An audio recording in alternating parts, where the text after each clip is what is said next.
Mustafa Muhammadin sallallahu alaihi wasallam wa alihi wa ashabihi wa azwajihi wa auladihi wa ahli baitihi wa zurriyyatihi ajma'in wa kafatil anbiya'i wal mursalin wal malaikatil muqarrabin wal awliya'i was salihin khususan ila ruhi syekhin musannifi Haji Abdullah Ahmad Al-Jambuwi wa ila ruhi Syekh Daud bin Abdullah Al-Fatani wa ila arwahi masyayikhina wa ila man tasaba ilaihim ajma'in ala niyati anna Allah yarhamuhum wa yu'li darajatihim fil jannah wa yanfa'una bi asrarihim wa ulumihim wa barakatihim fid dini wad dunya wal akhirah. Al-Fatihah. A'udzu billahi minasy syaithanir rajim. Bismillahirrahmanirrahim. Alhamdulillahi Rabbil Alamin Ar-Rahmanir Rahim Maliki Yawmiddin Iyyaka na'budu wa iyyaka nasta'in Ihdinas siratal mustaqim Siratal ladzina an'amta 'alaihim ghairil maghdubi 'alaihim waladdallin. Bismillahirrahmanirrahim. Alhamdulillahi Rabbil Alamin Wassalatu wassalamu ala asyrafil mursalin Sayyidina Muhammadin wa ala alihi wa sahbihi ajma'in. Rabbi syrah li sadri wa yassir li amri wahlul 'uqdatam min lisani yafqahu qawli. Subhanaka la ilma lana illa ma 'allamtana innaka antal alimul hakim wa la hawla wa la quwwata illa billahil aliyyil azim. Allahumma faqihna fid din waftah alaina futuhan arifin waj'al a'malana khalisatan liwajhikal karim. Rabbana zidna ilman nafi'a warzuqna fahman sahiha ya rabbana ya rabbal alamin. Qala al-musannifu rahimahullahu ta'ala wa nafa'ana bi'ulumihi fid dharain amin. Alhamdulillah, masih lagi Allah Subhanahu wa taala beri tenaga untuk dapat kita mengerjakan taat kepadanya. Boleh lagi kita sama-sama berada dalam majlis atau dikatakan satu acara yang memberi faedah insya-Allah untuk agamanya. Semoga diberi taufik kepada kita sehingga dapat berterus lagi meningkatkan keimanan kita dan meningkatkan ketakwaan kita dengan kita kerjakan apa yang disuruh dan kita melaksana perintahnya, termasuk pengajian kita pada hari ini insya-Allah. Alhamdulillah, kita sampai kepada muka yang kelima dalam kitab Patimun Yatin Musalli, bercara masalah salat sembahyang. Maka ringkasan yang dibuat oleh Syekh Haji Abdullah Al-Jambuwi ini amat sesuai untuk kita peringkat mubtadi, orang yang mula-mulai mengaji, untuk meniti ke jalan dapat pandai dan juga kasih dalam pekerjaan ibadat, khususnya sembahyang. Maka patutlah kita ambil peluang kita untuk mengajikan kitab dia ni, insya-Allah dapat barakah dan dapat manfaat. Pada muka 5, musannif kita bawa khutbah yang diucap oleh Syekh Daud Al-Fatani di dalam kitab Munjatul Musalli. Katanya rahimahullah, Bismillahirrahmanirrahim. Alhamdulillahi Rabbil Alamin Alladhi ja'ala as-salata tariqatal muttaqin. Sambung lagi, wa ja'ala fiha qurrata 'aini sayyidin mursalin wa ruknan min arkanid dini. Sambung lagi, wa ja'ala fiha jannatan 'ajilati. Nak kata jannatan 'ajilati, kena kata begitu nah. Lil muhibbina wa ma'dina. Itu baris tu kita betulkan baris dia. Wa ma'dina asraril asyiqina. Sambung lagi, wassalatu wassalamu ala sayyidina Muhammadin rasuli rabbil alamin alamina wa syafi'il muznibina. Tu lagi yang terakhir, wa ala alihi wa ashabihi wa itratihi at-tahirina salatan wa salaman daimaini ila yaumiddini.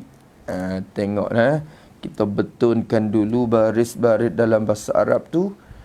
Semoga bila kita baca satu masa nanti kita mengajar, kita nak tengok pula, kita tak berhajat lagi lah kepada membetulkan semula. Cuba kita tengok.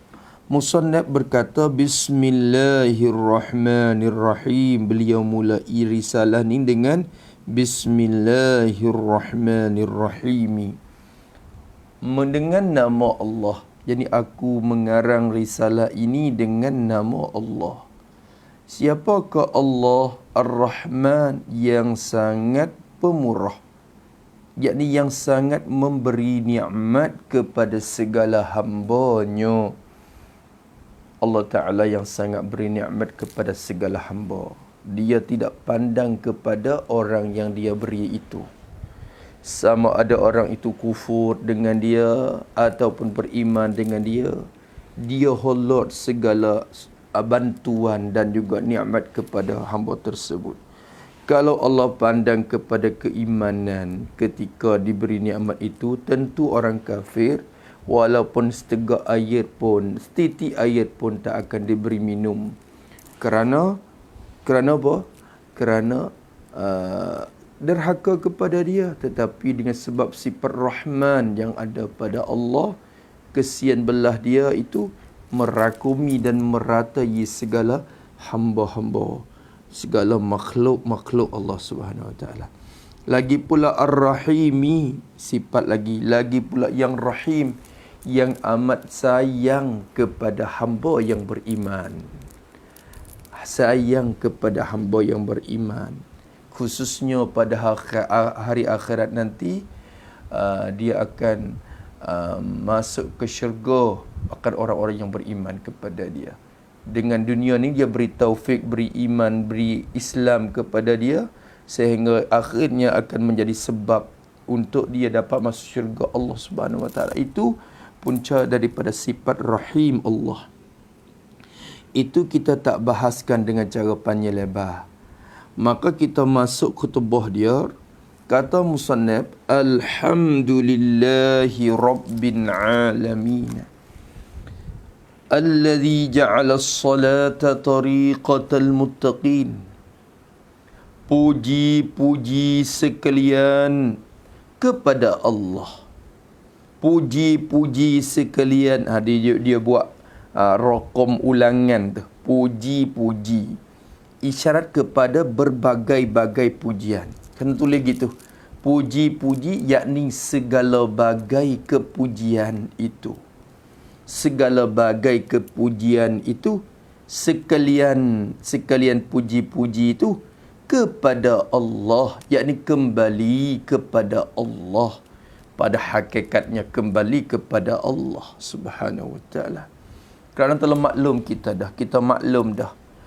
Puji ini ada 4 bagai dengan semuanya. Bila tilik kepada pembagian puji, terbagi kepada 4.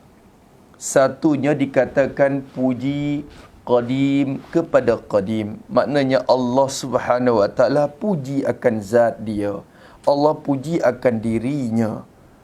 Cuba dalam Quran kita sebut, Allah Ta'ala sebut macam-macam ayat. Allah Ta'ala kata, Allahul ladzi khalaqas samat, innahu huwas samiul basir. Dia menyatakan sifat-sifat dia, menyatakan kekuatan dia, menyatakan miliknya kepada makhluk ini semua. Maka itu dikatakan dia puji diri dia sendiri. Maka itu dikatakan puji bagian yang pertama. Yang kedua dikatakan puji qadim kepada hadis. Apa makna? Yakni Allah Subhanahu wa taala puji akan makhluk dia yang baik-baik, makhluk dia yang beriman. Puji akan manusia yang baik, yang soleh, khususnya puji kepada para anbiya, para nabi alaihi wassalatu wassalam. Allah Taala puji. Kerana banyak dalam ayat Quran Allah Taala cerita hal-hal nabi-nabi yang tertentu, maka Allah Taala puji. Seperti Allah Taala puji kelakuan Nabi Musa ataupun kelakuan Nabi Ayub. Kedua-dua ni dipuji juga, kata innahu ni'man abdu innahu awwab. Sebaik-baik hamba iaitu Ayub, dan juga sebaik-baik hamba ialah Musa, kerana innahu awwab, kerana dia ni sangat rajak hati kepada Allah, sangat meminta taubat kepada Allah, sangat kembali diri kepada Allah. Dengan sebab tu Allah Ta'ala puji kepada makhluk. Sebaik-baik hamba dia ni, sebaik-baik hamba dia ni, itu dikatakan puji Allah kepada makhluk dia. Itu bahagian yang kedua. Bahagian pertama tadi Allah pujikan zatnya sendiri. Bahagian yang kedua, Allah memujikan akan segala hamba yang beriman, segala khususnya kepada para anbiya, para syuhada dan para aulia dia. Allah Ta'ala puji. Bahagian yang ketiga dinamakan juga puji hadis kepada qadim. Apa makna hadis? Yani kita perkara yang baru ini memuji akan Allah yang qadim. Kita makhluk ini memuji kepada Allah. Banyaklah yang kita sebutkan kepujian kepada Allah. Allahumma innaka afu. Ya Allah, sesungguhnya Engkau itu Maha Pemaaf, Maha memberi maaf, Maha Pemaaf. Afun Karim, Engkau itu Maha Mulia, Maha Pemurah. Tuhibbul afwa, Engkau itu cinta, Engkau kasih kepada pengampunan, ya Allah. Fa'fu anni, beri maaflah kepada saya, maafkanlah segala kesalahan saya. Maka itu kita puji Allah Subhanahu Wa Taala, dan segala bagai puji-puji kepada Allah. Macam-macam kita sebut nama dia, kita sebut keagungan dia, itu dikatakan kita puji kepada Allah. Itu masuk dalam bagai yang ketiga, iaitulah makhluk, iaitu hadis, puji kepada Allah yang qadim. Itu bagai yang ketiga. Dan bagai yang keempat dikatakan puji hadis kepada hadis. Apa makna? Yakni kita makhluk ini puji sesama kita. Kita Abdullah puji kepada Qadir. Qadir puji kepada Khalid, masalah. Sesama kita puji memuji. Itu dinamakan bagai puji yang keempat. Zaid ini rajinnya. Khalid itu Masya Allah alimnya, ilmu dia banyak, macam mana. Itu kita puji. Maka segala bagai puji itu dikatakan puji-puji sekalian itu, yakni segala bagai-bagai, berbagai-bagai kepujian sekalian itu kembali kepada Allah. Sebab apa dikata macam tu? Kerana pada hakikatnya semua tu kembali kepada Allah. Allah Ta'ala pujikan zatnya, kembali ke dia. Allah Ta'ala pujikan hamba dia, hakikatnya kembali kepada dia. Kerana hamba itu hak dia, punyaan dia, milik dia. Dia yang mentakdirkannya untuk hamba itu kerja ibadat sekian-sekian. Akhirnya Allah Ta'ala pujikan, hakikatnya puji. Macam kita buat rumah sendiri, dan rumah itu sangat elok rupa dia, comel rupa dia, molek rumah tu. Kemudian kita pujikan rumah. Rumah ini sangat molek, sangat bentuknya lawanya, sekian-sekian. Maka hakikatnya kita semua sedang memujikan diri kita. Begitulah Allah yang memujikan kita, hamba yang beriman, hakikatnya kembali kepada Allah Subhanahu Wa Taala. Dan kita ni hamba puji kepada Allah, hakikatnya kembali kepada Allah. Dan kalau kita puji sama kita sendiri pun, pada hakikatnya kembali kepada Allah Subhanahu Wa Taala juga. Kerana kita sesama makhluk ini punyaan Allah. Kita kata Zaid yang alim, Zaid yang rajin. Maka hakikat siapa yang memberi sifat rajin tu kepada Zaid? Allah. Kalau begitu, hakikat sekalian puji itu lillah. Yani kembali kepada Allah. Itu maksud dia. Puji-puji sekalian kepada Allah. Siapakah Allah di sini? Tuhan tu badan. Kalau kita ngaji ibarat, orang panggil badal kepada lafaz Allah. Allah tu siapa? Tuhan menjadi, Tuhan yang menjadi sembahyang 5 waktu. Tuhan yang menjadi sembahyang. Apa maksud dengan menjadi? Yakni memfardu, mewajib. Tuhan yang memfardukan dan perintahkan sembahyang 5 waktu. Maksud menjadi itu perintah dan juga suruh dan mewajibkan. Itu maksud menjadi. Tuhan yang menjadi, Tuhan yang memerintah, Allah yang menyuruh, Allah yang perintah dan mewajibkan sembahyang 5 waktu tu. Ambil daripada zuhur, asar, maghrib, isya, subuh. 5 waktu tu. Allah menjadikan sembahyang 5 waktu menjadi jalan amalan yang beramal oleh orang yang takut kepadanya, kepada Tuhan, kepada Allah. Allah yang menjadikan sembahyang 5 waktu ni jalan amalan. Allah Ta'ala memfardukan sembahyang 5 waktu ni jadi jalan amalan. Apa jalan? Jadi cara-cara buat. Cara-cara buat amal. Cara-cara untuk beramal tu jalan amalan. Allah menjadikan dan memberikan dan juga memerintahkan sembahyang 5 waktu ni merupakan cara dan juga cara kita buat. Jalanan dan cara untuk kita buat amal. Cara jalan amalan. Jalan mana tu? Sifat. Jalan yang beramal. Yang dapat beramal dengan jalan itu. Yang beramal, yakni yang dapat beramal pada jalan tersebut. Tu tertulis lagu tu. Jalan yang dapat beramal pada jalan tersebut oleh orang yang takut kepadanya, kepada Tuhan. Tu dia. Tulis itu. Tulis pada takut kepada Tuhan. Yakni orang yang takut kepada Allah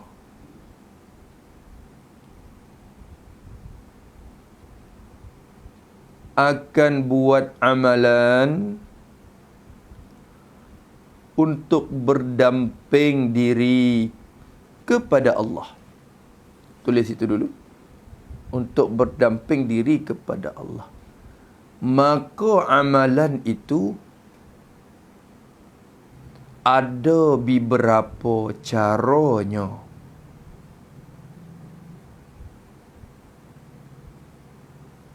Dan salah satu cara amalan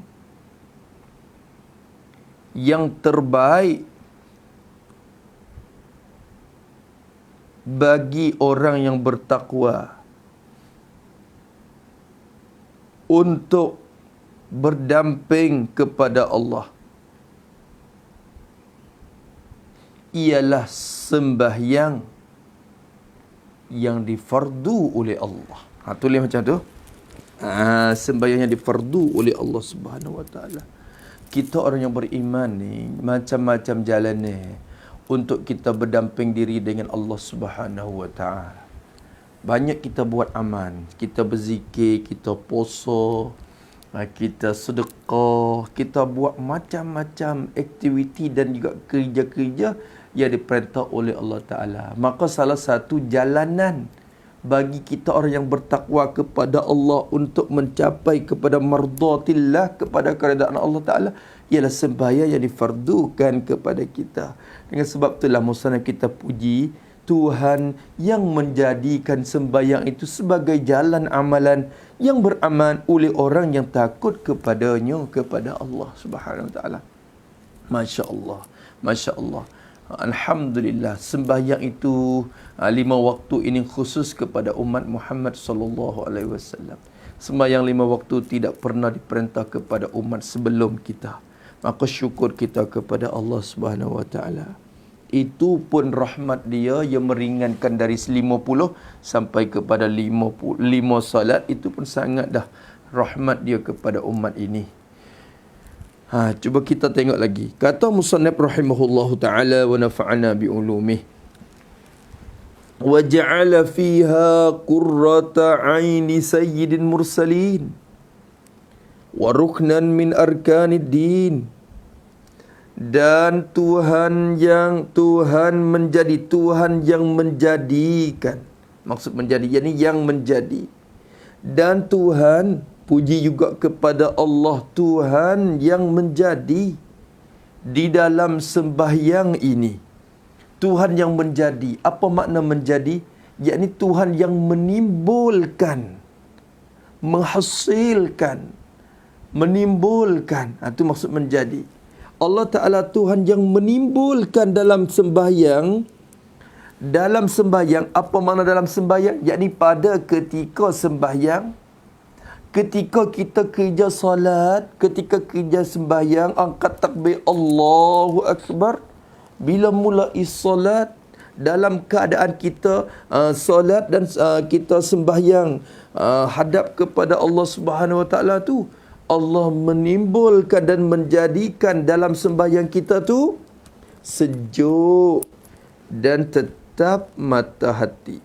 Kau dulu, ini khusus kepada Nabi. Tapi kita pun Allah Ta'ala wihabuan juga. Tetapi perkara sifat qurrata ainin ni Allah Ta'ala beri juga khusus kepada Nabi sallallahu alaihi wasallam dan tidak diberi kepada siapa. Tu. Cuba tengok sekali lagi.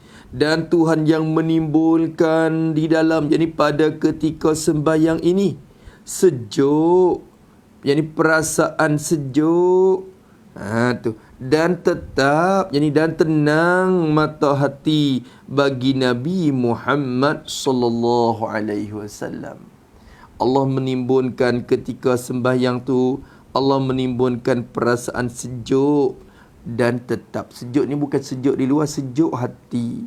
Sejuk hati, sejuk mata hati dan tetap mata hati Nabi Muhammad sallallahu alaihi wasallam. Tulis pada sejuk. Kita tanda pada lafaz sejuk tu. Apa maksud dengan sejuk? Ini kinayah daripada dapat kesernakan ketika kerja sembahyang. Dapat kesernakan ketika kerja sembahyang. Itu Allahu Akbar, perasaan Nabi sallallahu alaihi wasallam. Nabi kita apabila azan, berlaku azan, bila bilan azan, maka Nabi akan sibuk dengan solat. Seakan-akan Siti Aisyah riwayat, seakan-akan beliau itu tak kenal siapa. Beliau bercakap dengan kami, beliau sallallahu alaihi wasallam bersembang dengan kami, berbicara dengan kami, tapi apabila azan dikumandangkan, apabila azan berbunyi, bila kita dengar suara bel, Masya Allah, Rasulullah seakan-akan tak mengenal siapa dah. Kerana hati Nabi SAW menuju untuk hadap kepada Allah Subhanahu Wa Taala. Kerana dalam solat itu ada perasaan qurrata ain, perasaan sejuk dan juga tenang mata hati Nabi SAW. Ni sebab tu jauh dengan kita. Kalau kita tak mujahadah diri kita, kita tak usaha diri kita, maka sembahyang itu merupakan perkara yang menyibukkan. Bagi Nabi SAW, dunia itu atau dan bagi orang-orang yang beriman kepada Allah, orang yang khusyuk kepada Allah dalam solat, bagi para awliya, para wali-waliullah, dunia itu menyibukkan mereka dari solat. Maknanya mereka hati tentu sentiasa menanti untuk sujud kepada Allah. Maka seolah dunia itu menyibukkan mereka daripada solat. Berbeza dengan kita. Kita ini solat itu menyibukkan kita daripada dunia. Maknanya bila azan, kita kata, oh ada lagi sejam lagi. Dan lagi, sempat lagi kita kerja tu kerja ni dulu. Bila tilik jam lagi, ada setengah jam lagi. Dan lagi. Bila tengok jam pula, ada 15 minit lagi akan habis waktu. Dan lagi. Kita tengok, oh 5 minit dah. Maka 5 minit pun terpaksa pergi kerja juga dalam keadaan tu. Padahal hati kita bukan bergantung dengan solat, hati kita bergantung dengan dunia. Maka apabila waktu solat datang, kita rasanya solat itu mempekerkan kita dan menyibukkan kita daripada dunia. Bukan dunia tu menyibukkan kita daripada solat. Berbeza dengan Nabi SAW. Masya Allah. Semoga Allah Subhanahu Wa Taala menjadikan dunia ini mempeker dan menyibukkan kita daripada sembahyang. Jangan menjadikan sembahyang itu menyibukkan kita daripada dunia. Semoga Allah Ta'ala kurniakan perasaan sejuk mata hati. Sebab itulah Rasulullah SAW kadang-kadang bila sampai waktu azan, Nabi akan suruh Bilal, Bilal arihni bis salah, wahai Bilal, tenangkan aku dengan sembahyang. Cepat-cepat azan maknanya cepat azan lah, tenangkan aku dengan sembahyang. Itu hadis menunjuk bahawasanya dalam ketika sembahyang itu Rasulullah akan rasanya terlebih tenang hati berbanding dengan di luar sembahyang. Dalam perasaan Nabi, Nabi akan lebih sejuk dan tenang mata hati sallallahu alaihi wasallam. Maka Tuhanlah yang menjadikan dan menimbulkan dalam ketika sembahyang itu sejuk, perasaan sejuk dan tetap tenang mata hati Nabi Muhammad sallallahu alaihi wasallam. Begitulah keadaan para sahabat, para tabi'in dan orang-orang yang soleh dan orang yang hampir dengan Allah Subhanahu Wa Taala. Sehingga di hikayat lagi akan datang sebut dalam kitab ni, insya-Allah beberapa ulama, beberapa sahabat yang keadaan mereka itu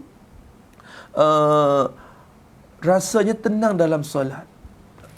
Ada setengah sahabat itu keadaan solat dia tu tenang diri dia, tetap anggota dia sehingga burung itu tak sangka kata itu manusia. Hanya disangka bahawa itulah tunggul kayu saja. Maka orang itu pun tak sedar kata burung itu sudah ada atas kepala dia. Kerana mereka berfikir dan menyibuk hati dengan Allah Subhanahu wa tabaraka wa ta'ala. Maka dalam keadaan tu musannif kata Tuhan yang menjadi dan menimbun dalam sembahyang, jadi pada ketika sembahyang itu sejuk, perasaan sejuk dan tetap mata hati Nabi Muhammad sallallahu alaihi wasallam. Allahumma rzuqna qurrata ain fi salah ya Allah.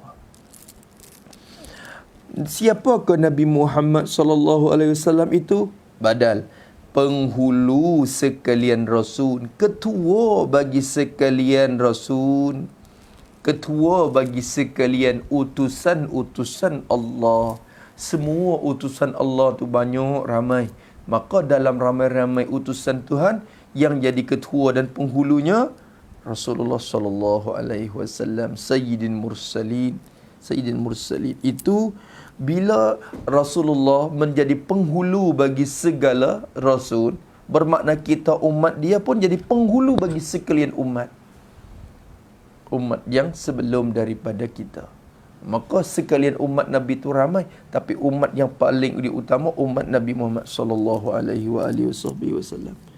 Alhamdulillah. Maka Allah Ta'ala menjadikan benda tu dalam hati Nabi dengan musyahadah akan Tuhannya, dengan ni takluk kepada sejuk.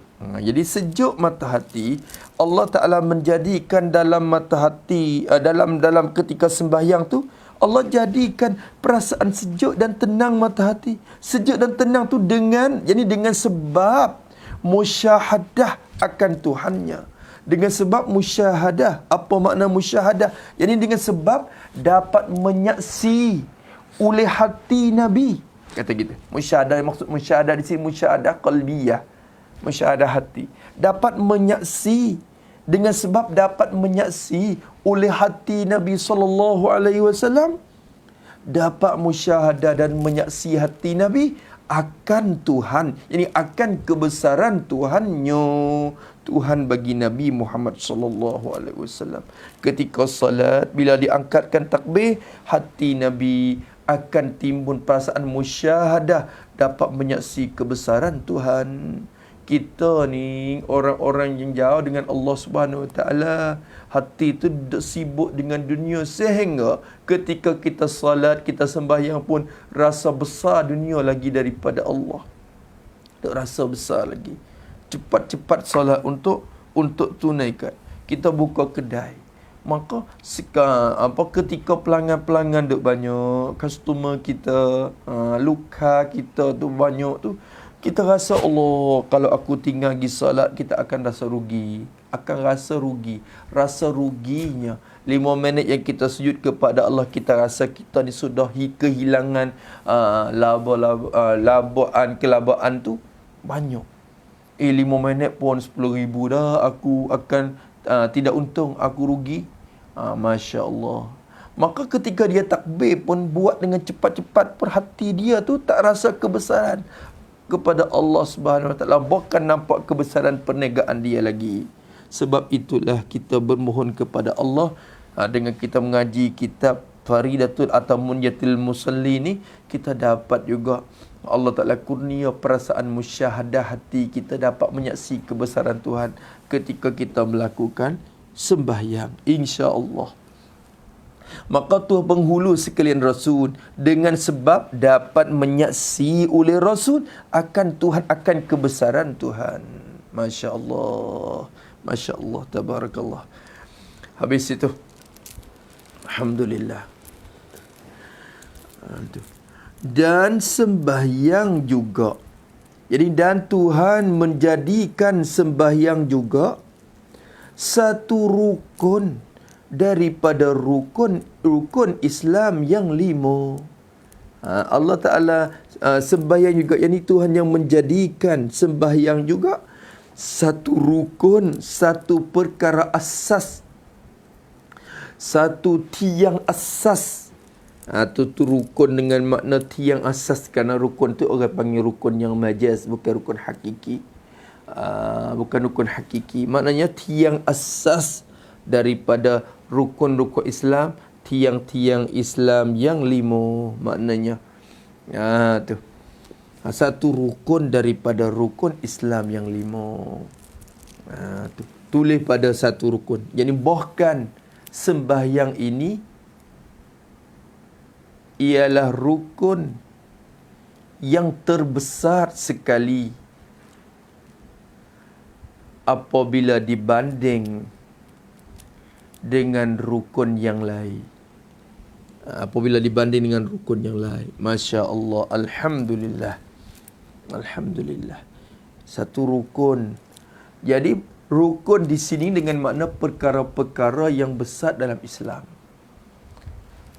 Perkara yang besar dalam agama Islam kita, semacam rumah. Islam ni kalau ibarat dengan rumah, akan terbentuk di atas 5 tiang. 5 tiang.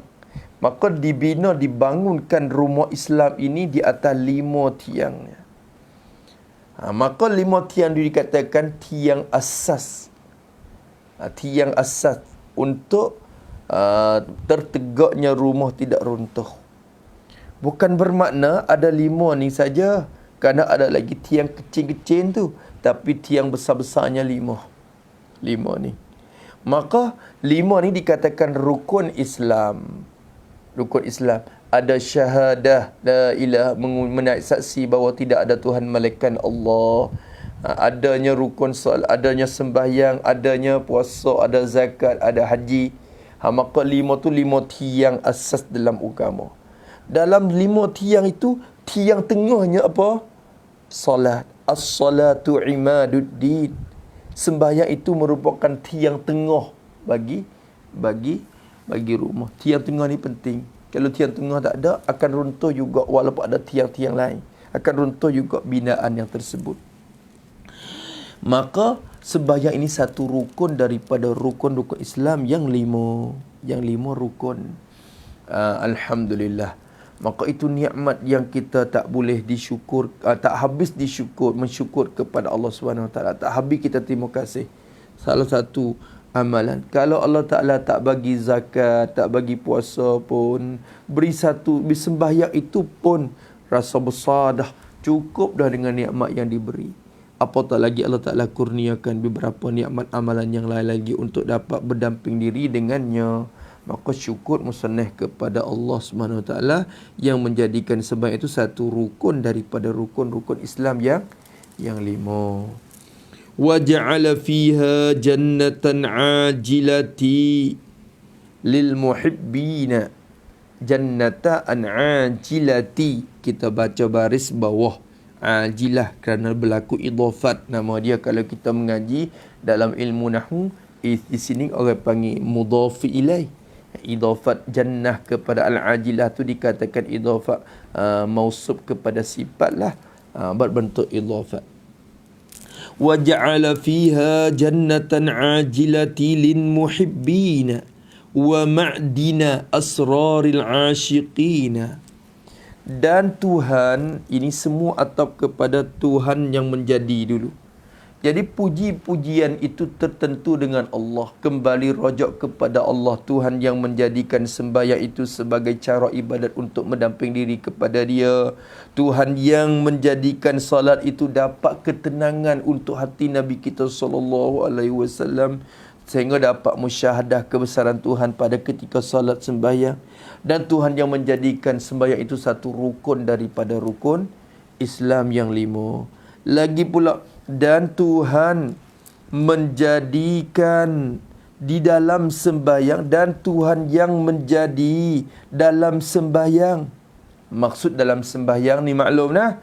Dalam sembahyang yakni pada ketika kerja sembahyang, tu dalam sembahyang. Dan Tuhan menjadikan dalam sembahyang yakni pada ketika kerja sembahyang, ketika kita takbir Allahu Akbar, ketika kita baca Fatihah, ketika kita raqaq, kita i'tidal, kita sujud, kita tasyahud. Ketika tu Allah menjadikan pada ketika tu sangat sedap. Jannatan ajilati, sangat sedap. Apa sangat sedap?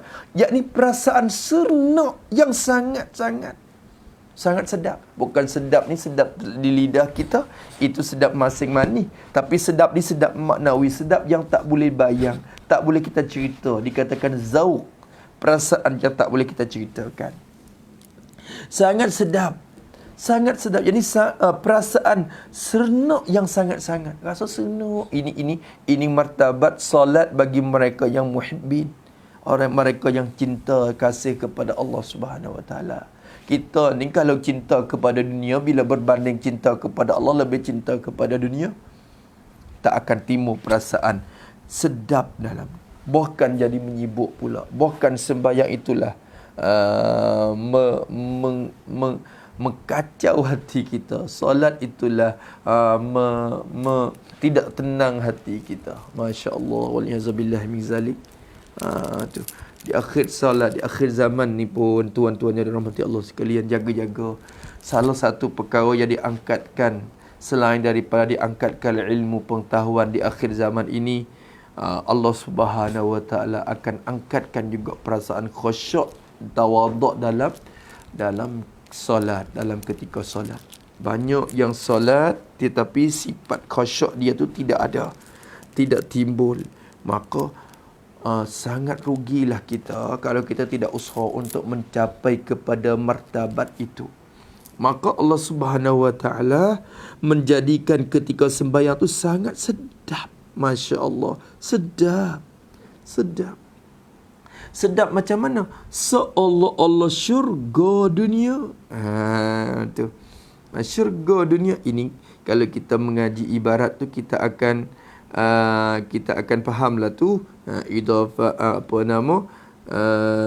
sifat kepada mausuf dalam keadaan itu berlaku isti'arah. Tu dan sebagainya, nanti kira semulalah. Kata dia sangat sedap. Sedap sangat-sangat, senang sangat-sangat. Seolah-olah syurga dunia. Macam syurga dunia.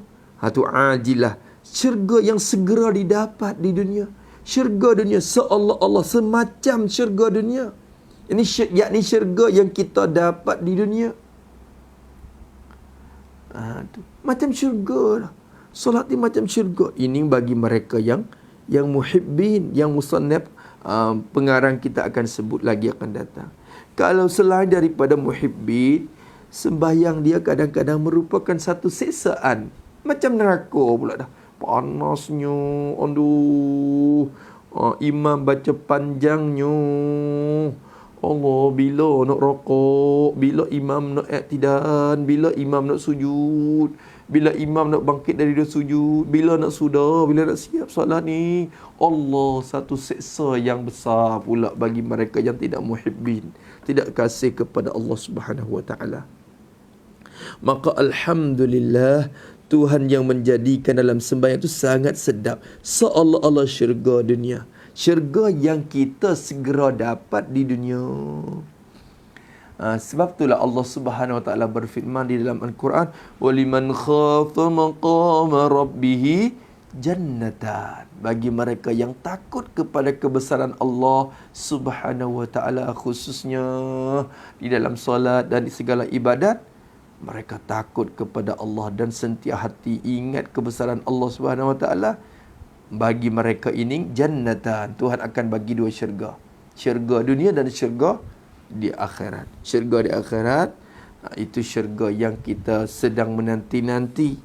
Dan syurga di dunia pun kita boleh usaha, kita boleh cari, iaitulah ketenangan hidup kita, ketenangan dalam ibadat kita. Semua tu dikatakan syurga dunia macam syurga. Sebab itulah kalau kita tenang dengan ibadat, kita puasa, kita syok, kita tenang. Kita solat, kita tenang. Kita zakat, kita tenang. Kita berzikir, hati kita tenang. Maka tak nak lagi kepada apa-apa. Kita rasa cukup dengan benda ni. Bahkan kalau luput benda ni, kita rasa sayangnya. Kerana benda ni walaupun dibayar dengan sejuta duit, 100,000 sekalipun tak akan dapat beli. Melainkan mereka yang ditaufik oleh Allah, dan mereka yang mujahadah nafsu dirinya sehingga mereka mendapat perasaan tersebut. Tak boleh beli. Kalau boleh beli, saya lagi akan habis duit, sanggup habiskan duit untuk dapat benda ni. Tetapi benda ni tidak boleh kita belikan. Itu menunjuk kata lebih mahal daripada dunia ni lagi. Kata dia rahimahullahu ta'ala, cuba kita tengok lagi. Musa kata, dan semakin sangat seolah syurga di dunia. Syurga itu bagi ini bersangkut kepada syurga. Kadang syurga dunia itu bagi hambanya, hamba Allah. Hamba mana ni? Hamba yang kasih kepadanya, kepada Allah. Dikatakan muhibbin, orang yang kasih kepada Allah. Mereka ni akan dapat dunia syurga. Dapat syurga di dunia ini. Dan ini dapat ketenangan dalam ibadat, khususnya dapat kesernakan ketika solat. Kerana mereka sentiasa menunggu, mereka kasih kepada Allah. Apabila dipanggil, mereka hati gemar. Bila azan dikumandangkan, Allahu Akbar, Allahu Akbar, macam Tuhan panggil kita. Hati kita sentiasa terikat dengan masjid, sentiasa terikat dengan tempat ibadat. Bila azan berbunyi, kita selalu bangun, selalu kita bersiap diri untuk berjumpa dengan Allah Subhanahu Wa Taala. Ini muhibbin, orang yang kasih kepada Allah. Masya Allah. Maksud kasih kepada Allah di sini, tulis sikit. Yakni kasih kepada Allah, yakni dengan bahawa mereka kerja segala perintah Nabi SAW dan mengikut cara-cara Nabi di dalam sembahyang. Rasulullah SAW ada sabda, sallu kama ra'aitumuni usalli. Sembahyanglah kamu semacam kamu mengetahui macam mana aku sembahyang. Bila kamu belajar cara sembahyang, macam mana sembahyang aku, sembahyanglah semacam tu. Macam mana aku rakaat, macam mana aku sujud, macam mana aku baca Fatihah, macam mana aku zikir tasbih rakaat, macam mana aku tasbih sujud, dan macam mana aku tasyahud dan sebagainya. Itu dikatakan rupa di luar. Dan ada lagi isi kandungan dalam sembahyang, maknanya kekhusyukan. Macam mana khusyuk aku, macam mananya kedudukan aku, renung aku, tawaduk aku dengan Allah, tak khusyuk aku dengan Allah, tak raghub aku dengan Allah Ta'ala. Kamu akan tiru juga, mesti kena tiru cara tu juga. Maka Itu cara Nabi SAW. Maka apabila kita tiru cara jalanan Nabi pada solat kita, rokok, dan sujud kita mengikut cara Nabi, maka dikatakan kita ni muhibbin, kasih kepada Allah dah. Kerana Allah Ta'ala berfirman dalam Quran, Qul in kuntum tuhibbunallaha fattabi'uni. Katakanlah Muhammad kepada umatmu, jika kamu betul-betul kasih dan cinta kepada Allah, turutkan aku, turut jalanan aku. Bila kamu turut jalan aku, kamu tu dinamakan muhibbin, dan aku akan kasih kepada kamu, dan kamu juga dikatakan orang yang muhibbin kepada aku. Maka khusus kepada orang yang solat, yang dinamakan muhibbin, mereka yang kerja solat mengikut apa cara yang dilaksanakan oleh Nabi SAW, yang kita akan kerja dan kita akan belajar pada kali ini, insya-Allah subhanahu wa ta'ala. Maka bagi hambanya yang kasih kepadanya, kepada Allah, bagi mereka yang muhibbin, mereka yang akan dapat kesedapan dalam solat. Seolah mereka rasanya, kalau diperintah untuk aku solat 1000 rakaat sekalipun aku sanggup buat boleh. Kerana dalam keadaan solat itu aku dapat kesenakan, dapat ketenangan, dapat kebahagiaan.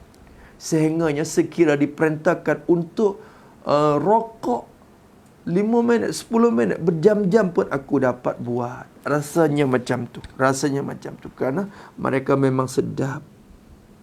Tuan-tuan yang dirahmati Allah, cuba kita masuk ke pasar raya, kita masuk dalam Big C ke, dalam Lotus ke, Tesco ke, dalam mana Maidin ke, di tempat-tempat shopping ke, maka dalam tu dengan air conditioner lah, dengan air, dengan apa cukup, kita duduk sejam pun kita rasa kejap ya. Kita masuk sekejap je, tapi tiba-tiba bila tengok jam tu, Allah, dah aku berjalan tu sejam setengah, 2 jam. Kenapa tidak sedarkan diri? Kerana sedapnya dalam tempat itu. Penuh dengan berbagai-bagai barang. Makanan, minuman, perkara tu perkara ni cukup lengkap dalam tempat pasar itu.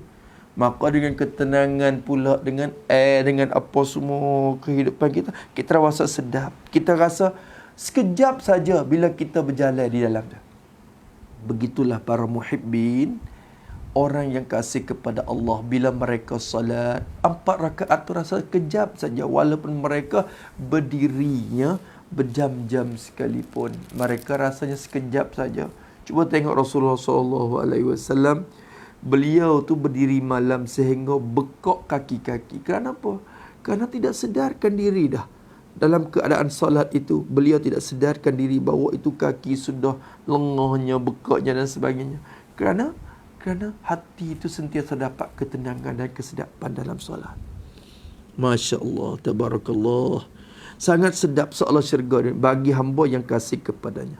Dan sembahyang juga tempat berhimpun segala rahsia tajalli Allah bagi orang yang rindu kepadanya, kepada Allah Ta'ala. Dan sembahyang, dan Tuhan yang menjadikan sembahyang, dan menjadikan sembahyang juga, Allah yang menjadikan sembahyang juga, menimbulkan dalam ketika kita salat, Allah Ta'ala jadikan juga dalam sembahyang kita tu tempat berhimpun segala rahsia tajalli Allah. Masya Allah. Dalam sembahyang juga tempat berhimpun. Apa makna tempat berhimpun? Yakni tempat yang kita dapat kaji dan ambil. Itu makna tempat himpun. Tu ma'din. Ma'din tu asalnya galian. Tempat yang kita boleh gali. Dalam tu tanah tu kita gali. Tu keluarnya emas, keluarnya perak, keluarnya permata. Tu dikatakan galian. Tu ma'din. Maka sini tempat berhimpun jadi tempat yang kita dapat kaji dan ambil segala rahsia tajalli Allah. Di situlah boleh kita kaji, boleh kita dapat ambil, boleh kita dapat mencapai, boleh kita dapat memetikkan segala rahsia tajalli Allah. Segala rahsia iaitu tajalli itu badal pada rahsia. Segala rahsia iaitu tajalli Allah. Apa tajalli Allah? Tulis itu pada tajalli. Yakni, campakkan Allah akan kebesarannya itu ke dalam hati hamba itu. Campakkan Allah akan kebesarannya itu ke dalam hati hamba itu. Rasanya macam ta'zim, besar agungnya Allah. Dalam hati itu sentiasa ingat kebesaran Allah Subhanahu Wa Taala. Itu hati dia sudah ditajalli kebesaran dia kepadanya. Maka dalam tu ada rahsia banyak. Ketika kita rokok, apa rahsianya? Ini dikatakan hikmat yang musnah kita akan sebut insya-Allah taala pada kitab ini, dan juga sebagai panduan daripada kitab Munyatul Musalli, ada hikmat-hikmat di sebaliknya. Ketika kita rokok, apanya rahsianya? Ketika angkat takbir Allahu Akbar, apa rahsianya? Ketika kita baca Fatihah, ketika kita qiyam baca qiraah tu, apa rahsianya? Ketika kita i'tidan, apa rahsianya? Ketika kita turun sujud, apa rahsianya? Semua tu berlaku dengan rahsia Allah yang ditajalli oleh Allah kepada hati-hati hamba itu, sehingga mereka tidak sedarkan diri bahawa mereka itu sudah dalam keadaan mereka tidak sedarkan diri keadaan di luar sembahyang. Tu walaupun bising pun mereka tak dengar dah. Walaupun anak-anak mereka berbising, bergalak, bercakap, berbuah, tapi mereka tidak sedarkan lagi keadaan di luar daripada sembahyang, kerana mereka itu rasa dapat tajalli kebesaran Allah Subhanahu Wa Taala yang merupakan rahsia ketika tu. Maka dalam solat tu macam-macam kita boleh ambil. Kita boleh ambil dan kaji rahsia-rahsia Allah Subhanahu Wa Taala. Juga tempat berhimpun segala rahsia tajalli Allah. Han keadaan tempat berhimpun tu, siapa yang akan dapat menggali dan ambilkan rahsia ini? Tempat berhimpun tu bagi orang yang rindu kepadanya, kepada Allah. Orang yang rindu kepadanya, yakni rindu kepada berjumpa dengannya. Tulis itu, yakni rindu kepada berjumpa dan bercakap dengannya. Tu. Rindu kepada berjumpa dan bercakap dengannya. Allahu Akbar. Adakah takkan kita dengar dulu? Masya-Allah, tabarakallah. Adalah dalam warid hadis Nabi sebut, apabila seorang hamba itu baca Alhamdulillahirabbil alamin, apa kata Tuhan? Ar-Rahmanir Rahim, apa kata Tuhan balas? Maliki yaumiddin, apa balas Tuhan? Iyyaka na'budu wa iyyaka nasta'in. Apakah bicaraan Tuhan ketika itu? Maka hamba apabila hati sentiasa ingat perkara tu, dia rasa dia bercakap dengan Allah. Dia munajat dengan Allah Subhanahu Wa Taala. Kedudukan dia rasa sedap dapat munajat dengan Tuhan, berjumpa dengan Tuhan. Masya Allah, ya Allah, 5 minit saja aku dapat munajat denganmu, 10 minit je aku munajat denganmu, sebentar lagi akan munajat kepada makhluk, selagi aku akan berjumpa makhluk dan berjumpa dengan kesibukan dunia ni pula. Ya Allah, sangat aku rindu kepadamu. Tu asyik. Orang yang asyik ni lebih martabat daripada muhibbi lagi. Muhibbi ni ya kasih saja, tapi asyikinya rindu kepada Allah. Rindu sayang. Orang yang rindu dengan orang yang kasih tak sama.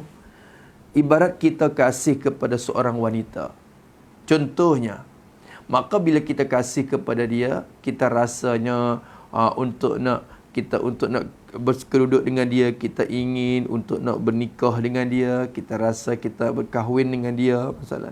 Maka itu perasaan cinta, perasaan kasih. Tetapi bagi orang yang rindu, kedudukan dia berbeza. Orang yang rindu ni, walaupun duduk di rumah, dia pejam mata pun nampak muka dia. Nak makan pun nampak dia, nak tidur pun nampak dia. Sehingga tidur tak lena, tidur tak nyera, kerana sentiasa ingat kepada kekasih.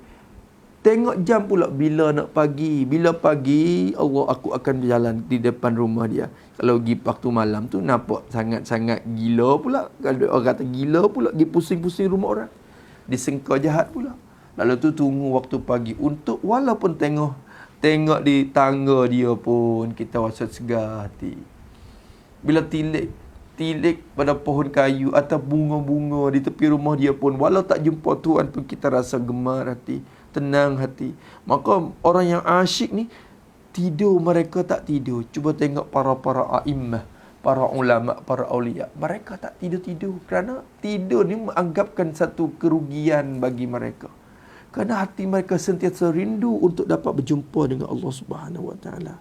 Bagi mereka ni, tuan-tuan yang dirahmati Allah Subhanahu Wa Taala, mereka yang rindu kepada Allah, sentiasa menanti-nanti hati untuk dapat munajat dengan Allah Subhanahu Wa Taala, mereka ni akan dapat menggali rahsia-rahsia dalam solat. Mereka akan tahu berapa harga rahsia-rahsia dalam solat, apa rahsia-rahsianya. Maka ini tak akan dicapai malaikat orang yang diberi taufik oleh Allah untuk mendapatinya. Semoga Allah Subhanahu Wa Taala mentaufikkan kita sehingga kita dapat mencapai kepada ma'din ataupun galian rahsia-rahsia tajalli Allah ini, insya-Allah Subhanahu Wa Taala. Allah maj'alna minal muhibbin waj'alna minal asyikin ya rabbal alamin ya arhamar rahimin. Kita sangatlah, Allahu Akbar, bila pandang kepada khutbah kitab ini pun rasa kitanya berjauh lagi dengan Allah. Kerana mereka ini dekat sangat dengan Allah sehingga tuturan mereka keluar pun dalam keadaan zauq, rasa hati dengan Allah Subhanahu Wa Taala. Kita ni sekadar baca tapi belum mencapai, maka mestilah kita usaha untuk mencapai. Agar sembahyang kita tu menjadi penolong kita dalam kubur. Agar salat kita tu jadi teman kita dalam kubur. Dialah akan datang untuk menolongkan kita pula di hari akhirat nanti. Dengan sebab kita jaga dia di dunia, dia akan jaga kita pada akhirat dan selepas daripada mati. Alhamdulillah. Wassalatu wassalamu ala sayyidina Muhammadin rasuli rabbil alamin wa syafi'il muznibin. Masya Allah. Ini kembali kepada cara salawat. Selepas daripada musannaf kita mengucap Alhamdulillah, puji kepada Allah Subhanahu Wa Taala di atas nikmat sekian-sekian, maka musannaf iringkan pula dengan cara salawat ke atas Nabi sallallahu alaihi wasallam. Wassalatu wassalam, dan minta Tuhan beri rahmat. Minta Tuhan beri rahmat. Masya Allah. Apa maksud minta Tuhan beri rahmat? Yakni minta Tuhan menambah nikmat dan kebaikan. Itu maknanya. Kita maksud dengan cara pintahlah gitulah. Itulah kita. Minta Tuhan beri rahmat, yakni minta Tuhan menambah nikmat dan menambah kebaikan. Mintalah ya Allah, tambah lagi, Allahumma zid in'amak, Allahumma zid ihsanak. Ya Allah, tambahkan lagi lah nikmat dan kebaikan. Dan selamat sejahtera. Ini atap kepada rahmat. Jadi minta Tuhan beri selamat sejahtera. Apa maksud? Tulis pada selamat sejahtera. Yakni minta Allah tambah keselamatan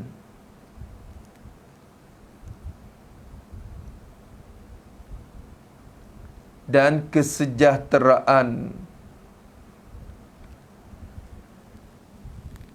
bagi hati Nabi Muhammad sallallahu alaihi wasallam. Alhamdulillahi rabbil alamin. Maka kata dia, cuba kita tengok, dan minta Tuhan beri rahmat, yakni minta Allah tambah lagi nikmat, minta Allah Taala tambah lagi kebaikan dia. Kenapa kita kata semacam tu? Kerana asal makna rahmat itu kesian belas. Maka kesian belas ini adalah sifat yang bersangkut dengan hati. Tiba-tiba lafaz rahmat itu diguna kepada Allah yang tidak berjirim, tak berjisim, sehingga kita dinisbahkan hati kepada dia. Maka tak boleh kita guna makna kesian dengan cara zahir. Lalu tu dipalingkan makna kesian belas hati itu kepada makna ihsan, iaitu buat baik, memberi nikmat. Kerana apa? Kerana in'am ataupun ihsan ataupun beri kebaikan itu lazim daripada seorang itu. Kalau dia kesian hati kepada siapa, dia akan buat baik kepada orang itu. Lalu tu Allah Ta'ala bila kesian belah kepada hamba, dia buat baik kepada hamba. Dia memberi nikmat kepada hamba yang tersebut. Maka maksud minta beri rahmat di sini, kita minta beri nikmat. Maka timbul persoalan lagi. Apabila kita minta Allah Ta'ala beri rahmat ke Nabi, soalannya, tidakkah Nabi itu sudah dapat nikmat dan keberkatan dan juga kebaikan? Kenapa kita minta lagi kepada beliau sedangkan beliau pun sudah dapat kebaikan dan rahmat? Jawabnya, maksud dengan kita minta rahmat di sini, kita minta penambahan rahmat dan nikmat kebaikan itu ke atas Nabi SAW. Betul? Rasulullah SAW sudah hasil keberkatan dan hasil rahmat daripada Allah, tapi minta Allah Ta'ala tambah lagi, sehingga tinggi lebih daripada sesiapa pun. Itulah maksudnya kita minta rahmat, Allah Ta'ala beri rahmat. Dan selamat, yang minta Allah Ta'ala sejahtera, selamat hati. Minta beri tu atas penghulu kita. Mintalah ya Allah, berikanlah rahmat selamat tu atas penghulu kita. Siapa penghulu kita? Nabi Muhammad sallallahu alaihi wasallam. Masya-Allah, masya-Allah. Minta atas penghulu kita Nabi Muhammad sallallahu alaihi wasallam. Nabi Muhammad tu ialah, tu rujuk ke Nabi Muhammad. Ialah Nabi Muhammad itulah utusan Tuhan sekalian alam. Utusan Tuhan. Apa utusan? Yakni orang yang Tuhan utus dan hantar kepada sekalian alam. Itu maknanya. Yakni orang yang Tuhan utus dan hantar kepada sekalian alam. Itu dikatakan utusan sekalian alam.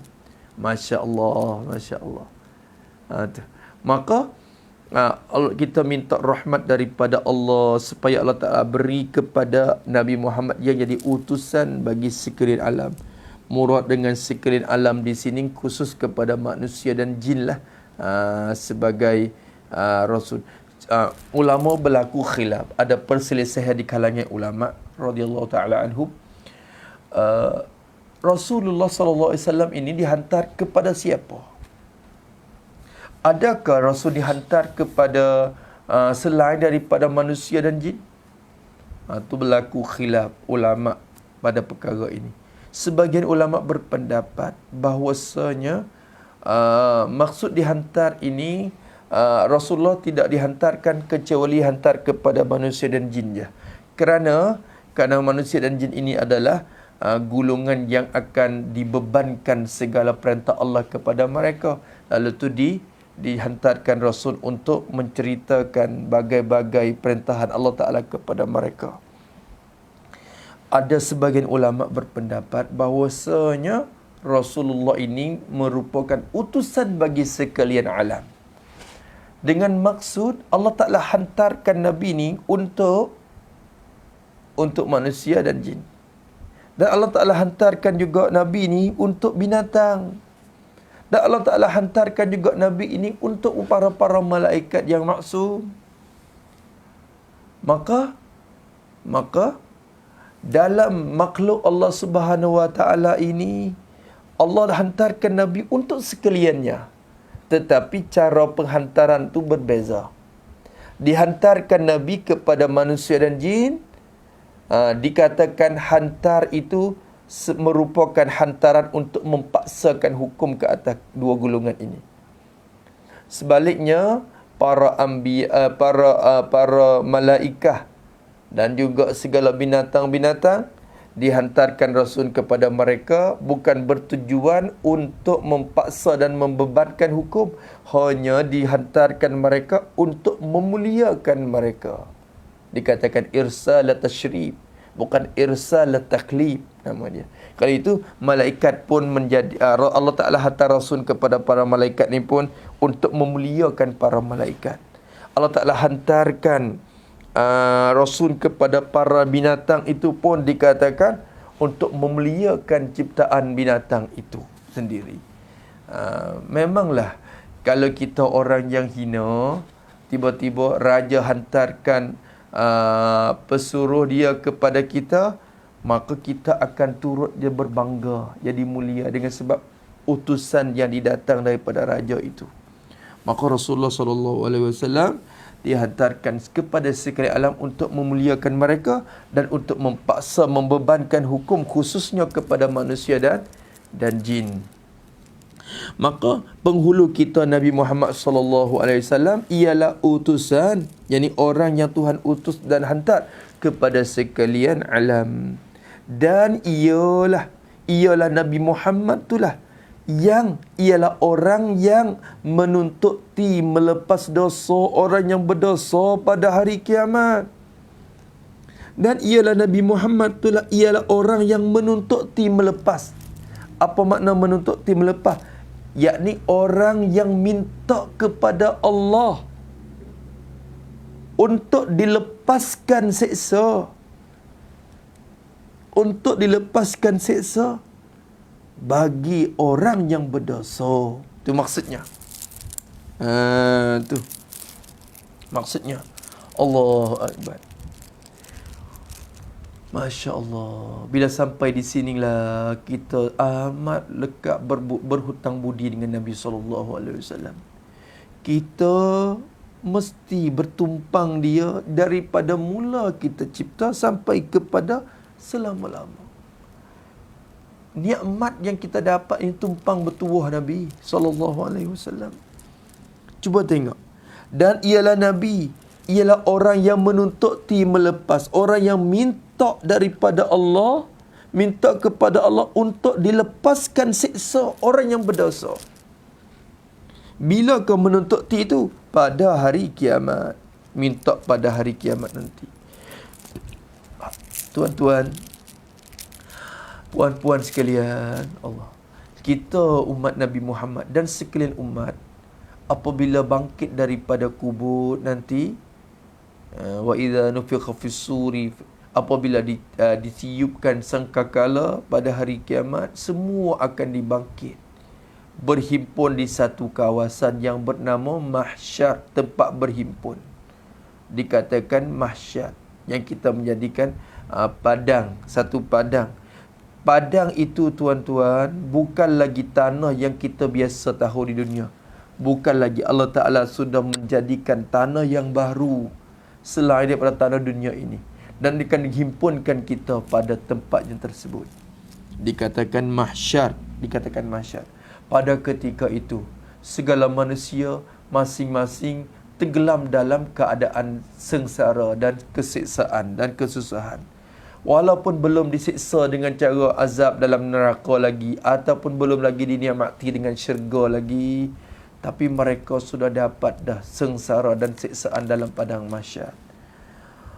Tuan-tuan yang dirahmati Allah, ya, semua pada masa tu pakat-pakat berhimpun dalam mahsyar, dalam keadaan yang penat dan keadaan yang siksa. Sebagian mereka itu dikatakan mataharinya berhampir dengan kepala mereka sejengkal. Setengah-setengah bagian itu tenggelam dalam lautan peluhnya. Untuk diri dia Allah akan lemaskan, dan dalam lautan peluh dia ada setengah peluh sampai tekak, ada yang tengahnya peluh sampai ke mulut, ada setengah-setengah tenggelam dalam lautan peluhnya. Wahakaza, kesusahan yang berlaku itu berlakunya beratus-ratus tahun, sehingga semua manusia pada masa itu minta kepada Allah agar cepat-cepat diselesaikan segala hukuman. Sehingga ada sebagian mereka mengatakan, ya Allah, cepat-cepatlah hukum. Kalau syurga pun hantarlah ke syurga, kalau neraka pun hantar ke neraka. Masya Allah. Ada juga begitu. Tu. Ya Allah, cepat-cepat hantarlah. Neraka pun neraka lah. Tak cara lagi. Neraka pun tak apa. Mereka tidak tahu kata neraka lebih siksa daripada tu lagi. Tetapi dengan keadaan haru-hara di ketika itu, sangat-sangat haru-hara dan berhajat kepada orang yang melepaskan siksa pada masa tu. Lalu tu, ketika itu, manusia semua diberi, Allah Ta'ala campak ke dalam hati mereka untuk mencari orang siapa saja yang akan minta tolong kepada Allah agar dicepat-cepatkan selesai masalah yang berlaku pada haru-hara di padang mahsyar yang tersebut. Lalu tu dicampak dalam hati mereka untuk mencari Nabi Adam alaihissalam. Kerana mereka menganggap bahawa Nabi Adam ini merupakan bapa bagi sekalian manusia. Bapa manusia. Maka Abul Bashar, nama gelar laqab dia atau kunyah dia, bapa bagi sekalian manusia. Lalu tu semua tu berpusing dalam padang itu untuk mencarikan Nabi Adam. Akhirnya berjumpa dengan Nabi Adam alaihissalam dan minta bantuan kepada Nabi Adam untuk memohon kepada Allah agar dicepat-cepatkan selesai hukuman pada padang mahsyar itu. Nabi Adam minta uzur diri. Nabi Adam berkata, aku tidak mampu, hari ini bukan hari aku. Aku bukan lastulaha. Aku bukan ahli pada masa tu. Masa ni aku bukan ahli. Bukan aku ahli. Cuba kamu pergi cari Ibrahim. Cuba cari Nuh. Maka bercari jumpa Nabi Nuh. Nabi Nuh pun melepaskan diri juga. Aku tidak mampu pada hari ini. Lastulaha. Akhirnya cuba kamu cari Nabi Ibrahim. Mereka berpusing cari Nabi Ibrahim pula beratus tahun. Akhirnya dapat berjumpa Nabi Ibrahim alaihissalam. Nabi Ibrahim pun berkata yang sama juga. Lastulaha. Aku tak mampu untuk beri syafaat. Aku tak mampu. Hari ini bukan hari aku. Aku tak diberi izin pada hari ini. Cuba kamu pergi carikan Nabi Musa. Musa itu takkan kalimullah. Cuba cari. Lalu tu Nabi mereka pun berpusing dalam padang mahsyar untuk mencarikan Nabi Musa. Akhirnya berjumpa Nabi Musa, tetapi Musa pun minta uzuran juga dengan jawapan yang sama, lastulaha. Aku tak mampu, bukan aku ahli untuk memberi pertolongan pada hari ini. Cuba kamu pergi cari Isa. Isa takkan ruhullah. Dia ni orang Allah Ta'ala ciptakan luar biasa, keluar daripada rahim bagi Siti Maryam tanpa melalui bapa. Maka kamu carikanlah. Cari Nabi Isa. Lalu tu mereka berpusing cari pula Nabi Isa alaihissalam. Akhirnya berjumpa Nabi Isa dan dapat jawapan yang sama. Lastulaha. Aku bukan ahlinya. Sehingga akhirnya Nabi Isa kata, cuba kamu cari Muhammad. Kenapa kamu lupa Muhammad? Dialah. Hari ini hari dia. Hari ini dialah yang jadi ahlinya. Cuba cari dia. Pada ketika tu, tuan-tuan dirahmati Allah, tuan-tuan sekalian, pada ketika didengari suara nama Nabi Muhammad, berjerit semua ahli mahsyar. Berjerit. Kerana mereka teringat ke Nabi Muhammad dan mereka itu rasa sesal. Kenapa mereka tidak ingat mula-mula lagi? Sepatutnya Nabi Muhammad itulah diingatkan awal-awal sekali ya. Khususnya kita umat Nabi Muhammad, bila dengarkan suara Nabi, bila dengarkan nama Muhammad disebut oleh Nabi Isa, semua tu akan masa rindu ke Nabi. Mana Rasulullah? Ya Allah, kenapa kami lupa seorang lelaki ini? Ya Allah, kenapa kami lupa Nabi yang mulia ini, Muhammad? Akhirnya mereka mencari Nabi Muhammad sallallahu alaihi wasallam. Apabila berjumpa Nabi sallallahu alaihi wasallam, Rasulullah bersabda, Ana laha. Aku. Hari ini aku boleh. Datang. Ummati. Mana umatku? Dia paling cari umat dia yang pertama kali. Mana umatku? Ummati. Diutamakan umat dia. Sebab itulah orang yang paling sengsara, orang yang paling kecewa, orang yang paling sedih hati pada hari kiamat, ialah orang yang dapat melihat wajah Nabi sallallahu alaihi wasallam. Sebab itu kita banyak bersalawat kepada dia. Semoga kita diperlihatkan wajah Nabi kita sallallahu alaihi wasallam, dan akhirnya Nabi Muhammad sallallahu alaihi wasallam pun dengar rayuan-rayuan daripada umat itu. Ya Rasulullah, cepatkanlah minta kepada Allah agar diselesaikan hukuman pada padang mahsyar ini, agar disiap-siapkan selesai, agar disudahkan penyelesaian, agar didapat penyelesaian dengan cepat-cepat mungkin. Ya Rasulullah, akhirnya Rasulullah sujud kepada Allah Subhanahu wa taala di situ, sehingga Allah Taala berkata, ya Muhammad, irfa' ra'saka washfa' tushaffa' is'al tu'ta. Ya Muhammad, angkat kepalamu, minta apa saja yang kamu ingin, aku beri. Minta syafaat, aku beri syafaat. Akhirnya Nabi SAW memohon kepada Allah, ya Allah, ini semua manusia ini dalam keadaan yang haru-hara dan penuh dengan kesedihan dan juga penuh dengan siksa. Maka cepatkanlah ya Allah, selesaikan hukum mereka. Yang mana baik hantar ke syurga, yang mana jahat hantar ke neraka. Ya Allah, cepat-cepat selesai. Akhirnya Allah Ta'ala pun mulai memutuskan hukum semenjak daripada permohonan Nabi itu. Itu dinamakan syafa'atul uzma, pertolongan Rasulullah yang paling besar sekali.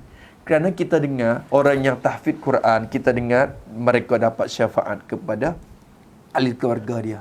Kita dengar bahawa para ulama dapat mensyafaat kepada murid-muridnya.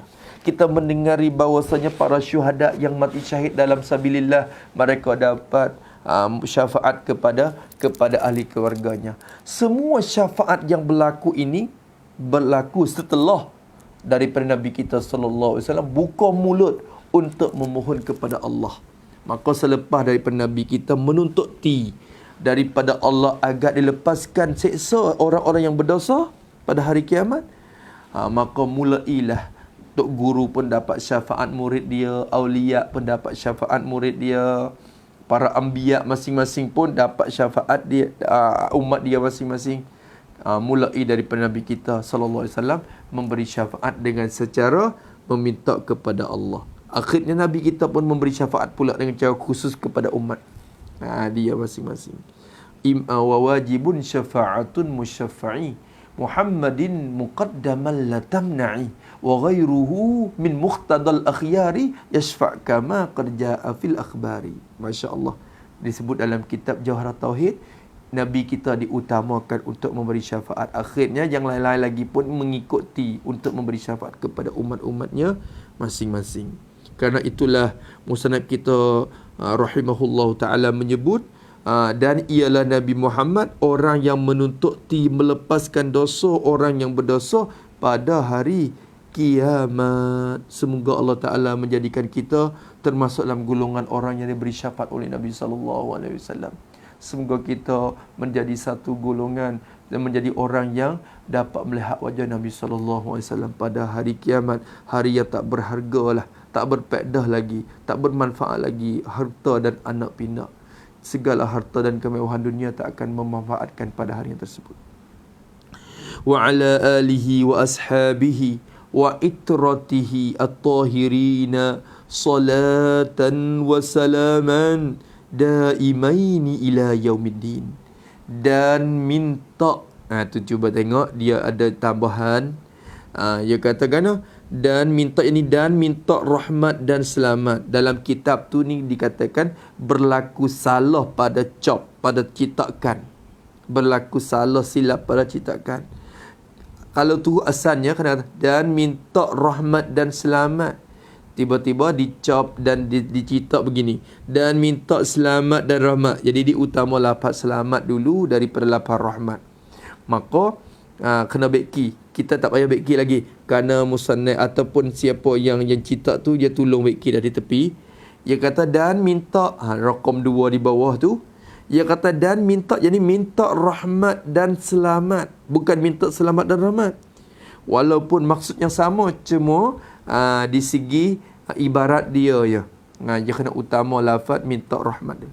Dan minta rahmat dan selamat, masya-Allah. Minta juga ya Allah berilah rahmat, berilah keselamatan, kesejahteraan atas keluarganya, keluarga Nabi sallallahu alaihi wa alihi wasallam. keluarga Nabi sallallahu alaihi wasallam. Kita tulis itu keluarga Nabi, yakni segala orang yang beriman, sekalipun mereka derhaka kepada Allah. Ini adalah murad dengan keluarga dengan tilik kepada maqam doa. Habis itu tulis kita jaga gitu ya. Itu kembali, mesti kita kembali kepada bahasan kita dulu. Keluarga Nabi sallallahu alaihi wasallam. Bila sebut kata keluarga Nabi, ulama membagikan maksud dengan keluarga itu kepada 3 pembahagian, 3 peringkat. Peringkat yang pertama, keluarga Nabi di peringkat maqamuz zakat, nama dia. Maksudnya keluarga Nabi yang dilarang oleh Nabi untuk menerima zakat. Tak boleh dapat terima zakat. Nak terima zakat tak boleh, haram atas keluarga Nabi untuk menerimakan harta manusia berbentuk rupa zakat, tu tak boleh. Kerana zakat ini merupakan daki-daki bagi manusia. Daki manusia. Maka apabila ibarat kepada daki, walaupun bukan najis tetapi agaknya perkara tu kotor. Lalu tu pangkat mereka yang mulia ini tak sepatut dengan kekotoran itu. Lalu tu diharamkan kepada Nabi sallallahu alaihi wasallam dan keluarga Nabi sendiri untuk menerimakan zakat. Maka kalau kita berjumpa, ulama berkata haram keluarga Nabi makan zakat. Apa yang dimaksud dengan keluarga di situ? Maka ulama memberi takrif bahawasanya maksud dengan keluarga di situ ialah segala Bani Hashim, anak cucu Hashim, dan Bani Muttalib, anak cucu Muttalib. Semua keturunan Hashim, Tok Nabi, atuk Nabi, dan Bani Muttalib, semua mereka yang bersaluran, salur daripada jalur tu dikatakan keluarga Nabi semua. Maka sampai hari ini segala Ahlul Bait, segala keturunan daripada Sayyidina Hasan dan Husain yang masih lagi ada sekarang ini, semua tu dikatakan keluarga Nabi SAW kerana mereka itu Bani Hashim atau Bani Muttalib. Apakah mereka ini dikatakan maksud dengan keluarga Nabi dengan kita tilik kepada peringkat ataupun maqam menerima zakat. Ada lagi satu lagi keluarga Nabi sallallahu alaihi wasallam. Tapi keluarga yang dibagi oleh ulama dalam keluarga ini ialah keluarga pada peringkat yang kedua. Keluarga dengan maksud yang kedua ini ialah keluarga Nabi dalam maqamun madh. Apa maksud maqamun madh? Yakni keluarga Rasulullah sallallahu alaihi wasallam yang termasuk dalam golongan orang yang dipuji. Apabila kita melakukan puji kita kepada keluarga Nabi, siapakah yang layak, alhamdulillah, siapakah yang layak untuk masuk dalam keluarga Nabi dalam maksud kepujian ini? Misalnya kita kata, oh keluarga Nabi ni orang yang bertakwa, keluarga Nabi ni orang yang baik, orang yang solat, keluarga Nabi ni orang yang dapat syafaat, keluarga Nabi ni orang yang macam-macam lah kita puji. Keluarga Nabi yang bersih mereka, keluarga Nabi yang diredai oleh Allah Subhanahu wa taala, macam-macam kita puji. Kalau begitu, apabila kita puji keluarga Nabi, apakah maksud dengan keluarga Nabi dalam itu? Apa maksud keluarga Nabi? Maka ulama berkata keluarga Nabi dengan maksud ini ialah segala orang yang bertakwa. Siapa saja daripada umat Nabi Muhammad sallallahu alaihi wasallam yang ada sifat takwa kepada Allah, mereka itu dikatakan keluarga Nabi. Kalau kita orang yang bertakwa kepada Allah, tunai apa yang disuruh oleh Allah, tinggal apa yang dilarang, Maka kita dinamakan keluarga Nabi SAW. Kerana orang yang takwa saja yang patut dipuji. Orang yang derhaka tak layak dapat kepujian. Tak layak dapat kepujian yang tersebut. Maka dalam maqam yang kedua, keluarga Nabi itu dengan makna kullu taqiyyin, tiap-tiap orang yang bertakwa kepada Allah Subhanahu Wa Taala. Ada lagi ulama membagi, ada lagi satu maqam atau satu peringkat yang terakhir yang dikatakan maqamud du'a. Apa maksud maqamud du'a? Keluarga Nabi yang patut mendapatkan doa apabila didoa kepada mereka, sepatut dapat juga doa kepada mereka ini. Allahumma ighfir li ali Muhammad, Allahumma arham ala Muhammad. Ya Allah, rahmati kepada keluarga Muhammad. Ya Allah, ampun kepada keluarga Nabi Muhammad sallallahu alaihi wasallam. Maka kita minta ampun, kita minta rahmat, kita minta rezeki, kita minta balasan baik kepada mereka. Siapakah yang patut untuk mendapatkan doa itu? Maka ulama kata, semua orang yang beriman kepada Allah dinamakan keluarga Nabi sallallahu alaihi wasallam. Sekalipun dia orang yang fasik, sekalipun dia orang yang derhaka kepada Allah, dia tak solat, dalam keadaan tu dia tak mengingkari kewajipannya, dia melakukan juga dosa kecil, dia ada juga lama-lama sekali dia kerja dosa besar, maka orang itu walaupun derhaka kepada Allah, mereka itu walau mereka derhaka kepada Allah, tetapi jika masih lagi iman kepada Allah, mereka dianggap sebagai keluarga Nabi SAW. Lalu tu apabila kita berdoa kepada Allah untuk dirahmati dan diberkati kepada keluarga Muhammad, maka yang selayak untuk mendapatkan doa kita tu ialah segala orang yang beriman, sekalipun dia tu derhaka kepada Allah. Kerana mereka yang derhaka kepada Allah ni lah, kalau kita kira dengan cara hakikatnya, mereka inilah lebih munasabah untuk dapat doa. Mereka lebih berhajat kepada doa lagi bila berbanding kepada orang yang tidak derhaka kepada Allah.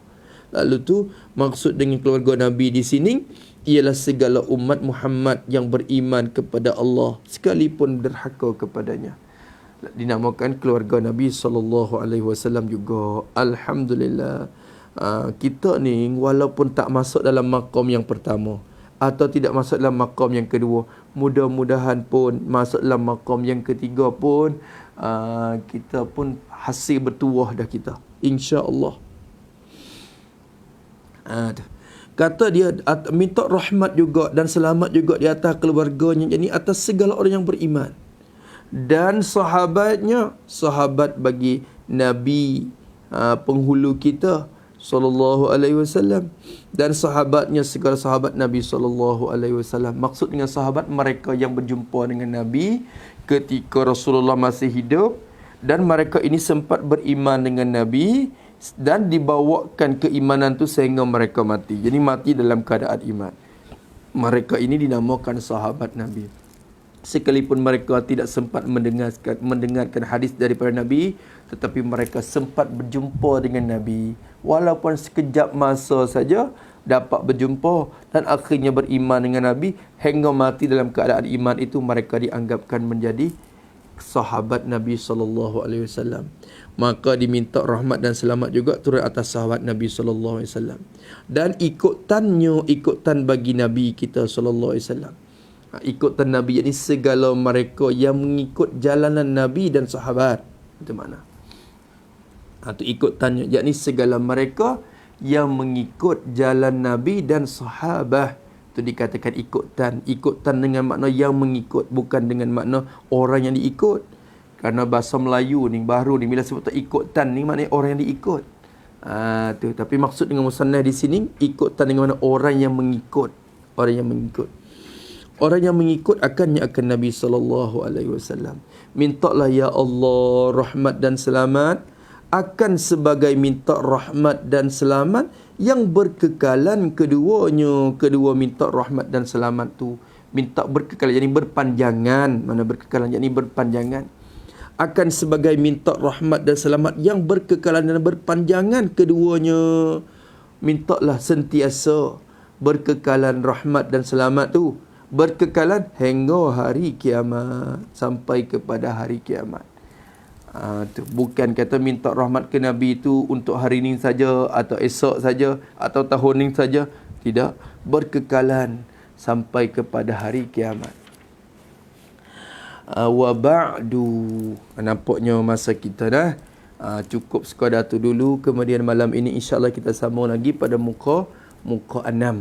Wa ba'du fa'lamu ya ma'asyiran muslimina waffaqana Allah wa iyyakum wa alhamana rushdana wa a'azana min syururi anfusina. Dan kemudian dari itu maka tahulahmu, hei jemaah muslimin, hei Tuhanku, minta taufikkan kami dan kamu. InsyaAllah kita sambung lagi. Semoga Allah Ta'ala peliharakan kita dan memberikan kesihatan kepada kita, serta dapat mentaufikkan kepada jalanan-jalanan yang diredai oleh Allah Subhanahu Wa Ta'ala. Khususnya dapat kita sambungkan lagi pengajian kita, walaupun dengan cara online, dengan cara live ni pun mudah-mudahan mendapat rahmat daripada Allah, kerana kita mengisikan masa kita dengan ibadat, dengan ilmu pengetahuan.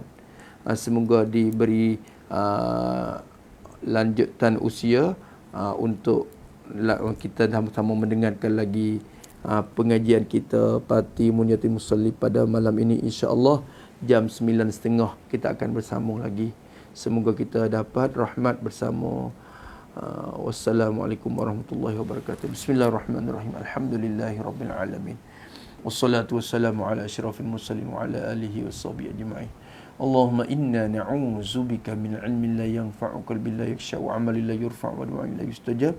Wa nas'aluka 'uluman nafi'a wa rizqan tayyiban wa 'amalan mutaqabbalan. Rabbana atina fid dunya hasanah wa fil akhirati hasanah wa qina 'adzabannar. Wa sallallahu ala sayyidina